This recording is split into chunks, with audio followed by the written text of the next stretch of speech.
Amen. The odds were that hard that kwaari kutokumbira Elisha kuti kuda mwana hanzi zvanga zvisingaiti nekuti vanga vatochembera.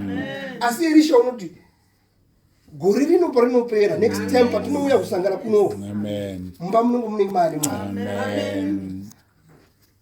Asi paakabvunzwa akati ndiri right handina chandinoda.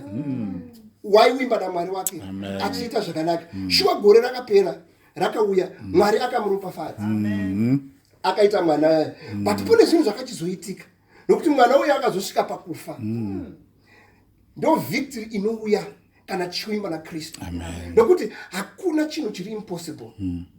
Hanzi vashandi ndo vakazotakura mwana vakaenda naye kumba kuti mwana anga achitemwa nemusoro zvino afa. Iye unoti mwana uyu haana kufa. Nomuisei imba inorara Elisha. Zvamamisa imba ino chigadzirai bhiza rangu. Ndiende kupi? Kuna munhu waMwari. Asi ndo zvaakaita. Elisha agere pamba pake anoona mukadzi achiuya. Mukadzi uyu he didn't want to believe the odds. Zvinhu zvanga zvakamuomera. Kunyange kuomesa kukaita Faro ari mukati menyika yeEgypt. Kuti zvinhu zvandiomera kudai. Do you believe kuti kuna Mwari hakuna chinhu chakaipa? Amen. Abraham unotaurwa kunzi Sera zvandamunzwa ari kutaura mukati memba umu. Ko pane chinhu chinoomerawo Mwari here? Anti kuna Mwari hakuna chinhu. That's the mentality yatofanira kupinda nayo muna 2018. Mentality ye humility, mentality ye peace, mentality ye unconditional love. Hanzi anotora bhiza rake. Murume nevashandi vanosara kumba. Anoenda kumuprofita. Muprofita unoti munhu uyu ndiani ari kuuya uku? Anenge mukadzi uya anotibatsira kushuma. Zvikanzi Gehazi enda unomutambira umubvunze kuti saka Gehazi anosvika paari umubvunza kuti is everything alright? Iye anoti ndiri bofu. Handina kana dambudziko. Izvo mwana amusiya akadini? Nokuti ane chivimbo chikuziva kuti kune munhu anotaura naMwari. Kuna Mwari mupenyu.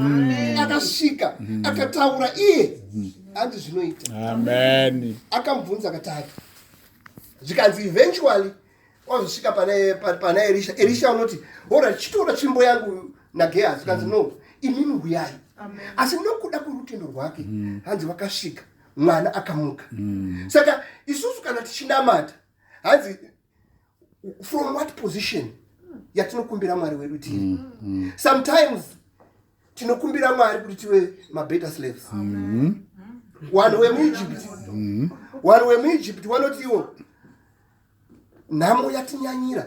Asi pawanga wari paEgypt wanga wakuti zviri nani tidzokere hedu kuti tinoita mabeta slaves. Mwari tikomborerei. Mwari anoti ask over and beyond. Mwari weabundance. Arisa David unoti mukombe wangu wafashukira. Asi Mwari anopa hafu. Kana akudira mukombe anotira mukombe zvekuti unotofashukira. Saka ndiye Mwari wedu. Paakakohwa anochisa kuziya nhamba yevanhu vanga varipo. Asi paakapa chikafu hati kune nematengu akasara. He is the Lord of abundance. Ana Mozisi vakazviziva. Saka wakagara vari paunyoro kuti kana maramba henyu tinoziva kuti pane pamuchasvika Mwari wenyu paachatenda kuti mungodi mutitendere kuti tiende. Zvinodai Mwari vatikomborera kuti patiri kuenda muna 2018 hanzi titakure zvinhu zvedu zvose tikomumbidza Mwari. Hanzi tizive kuti kune uyu anowimba naMwari ihomwe. Zvinhu zvese zvatoshuvira ihomwe. Hanzi zvingangononoka kuuya. Hanzi kutambudzika kungako kumadeko. Asi mufaro ndo permanent kumuna namata Mwari. Naye kuti Mwari wenyu ngaabudiswe. Amen.